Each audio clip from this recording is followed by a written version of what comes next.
सीमा की शादी वर्मा परिवार में बड़ी धूमधाम से हुई थी। शुरू शुरू में सब कुछ उसे बहुत प्यारा लग रहा था, सास सावित्री, पति रोहन और पूरा परिवार। लेकिन असली मुसीबत तब शुरू हुई जब अगली सुबह सीमा अपनी पहली रसोई की रस्म के लिए रसोई ढूंढने लगी।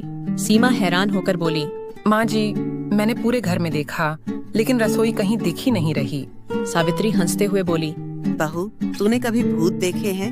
नहीं माँ जी, जो चीज होती ही नहीं वो दिखे कैसे?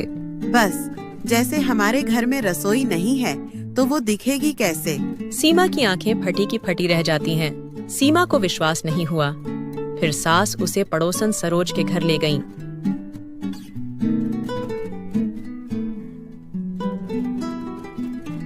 यही हमारी रसोई है बहू। दिन में आंटी की बहू पकाती है और हम रात को यहाँ आकर खाना बना लेते हैं। सीमा चकित होकर बोली, मतलब आप लोग दोनों टाइम का खाना रात को ही बना लेते हैं? हाँ बहू, इससे मेहनत भी कम लगती है और दिन भर आराम भी मिलता है। सीमा के मन में चल रहा था, हे भगवान, आधी रात में खाना बनाना और दिन भर बासी खाना खाना। आधी रात का समय, सब सो रहे। सीमा उनींदी आंखों से रसोई में जाती है। अब हर रात 12 बजे सीमा उठती, बर्तन मांजती और पड़ोसन के घर जाकर खाना बनाती। 1 महीना यूं ही निकल गया। एक दिन सीमा अपने पति से बोली, रोहन जी, अब तो घर में पैसे भी हैं, अपनी खुद की रसोई क्यों नहीं बनवा लेते? रोहन थोड़ा हिचकिचाते हुए बोला, माँ तो सालों से ऐसे ही कर रही है और पड़ोसन गैस के पैसे भी नहीं लेती। मतलब आप अपनी माँ के चमचे हैं? सीमा ने ठान लिया, अब वह अपनी सास को किसी भी तरह रसोई बनवाने पर मजबूर करेगी। अगली सुबह सीमा का मोबाइल ऑफ हो जाता है। वह सोती रह जाती है। उस रात सीमा ने जानबूझकर अलार्म नहीं लगाया। सुबह सब नाश्ते के इंतजार में बैठे थे। सीमा, नाश्ता अभी तक नहीं बना? सीमा मासूम चेहरा बनाकर बोली, जी माँ जी, आज नींद ज्यादा गहरी थी। चलिए फिलहाल नींबू पानी और ब्रेड बटर खा लीजिए। फैमिली के सारे लोग शॉक्ड हो जाते हैं। नींबू पानी, ब्रेड बटर, ये क्या मजाक है? अब बाहर से 3 टाइम खाना मंगवाया गया और वर्मा परिवार का खर्चा आसमान पर। अब सीमा ने अगला प्लान बनाया। सास के खाने में हल्का सा जमाल गोटा मिला दिया। सावित्री खाना खाकर अचानक परेशान हो गई।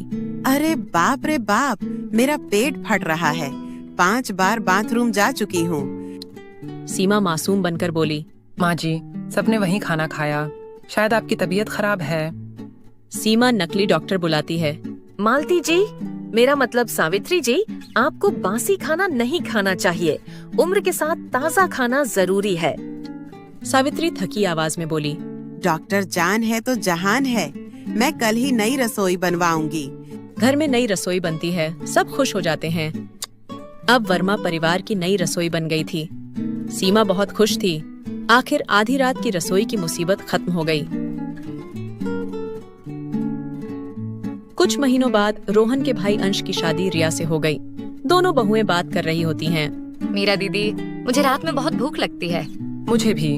अब तो हम दोनों आधी रात की खाने वाली बहुएं बन गई हैं। दोनों रात को चुपके चुपके रसोई में जाकर खाना खाती हैं। सुबह जब खाना गायब मिलता, सास ललिता परेशान हो जाती।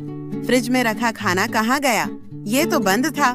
रिया मासूम बनकर बोली, माँ जी, शायद कोई भूत आकर खा गया होगा। ललिता डरकर कंबल में छिप जाती है। ललिता ने अपनी सहेली कविता से सलाह ली।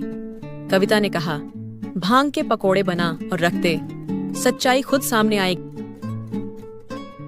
ललिता पकोड़े बनाती है और रख देती है।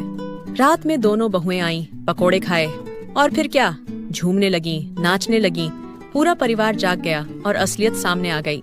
ललिता गंभीर होकर बोली, तुम दोनों ने मुझसे झूठ क्यों बोला? अगर सच बता देती तो मैं खुद तुम्हें रात का खाना दे देती। रिया और मीरा आंखों में आंसू लिए बोली, माफ कर दीजिए माँ जी। सास ने दोनों को गले लगाया और कहा, अब से आधी रात की रसोई चोरी छिपे नहीं बल्कि मजे से होगी। सब हंसते हुए साथ में खाना खाते हैं। घर में प्यार और समझदारी हो तो हर मुश्किल आसान हो जाती है। आधी रात की रसोई हो या दिन की, परिवार साथ हो तो हर घड़ी स्वादिष्ट बन जाती है। कहानी अच्छी लगी हो तो लाइक करें और चैनल को सब्सक्राइब करें, जिससे हमारी नई नई कहानियों की नोटिफिकेशन आपको मिलती रहे। धन्यवाद। जय श्री राधे।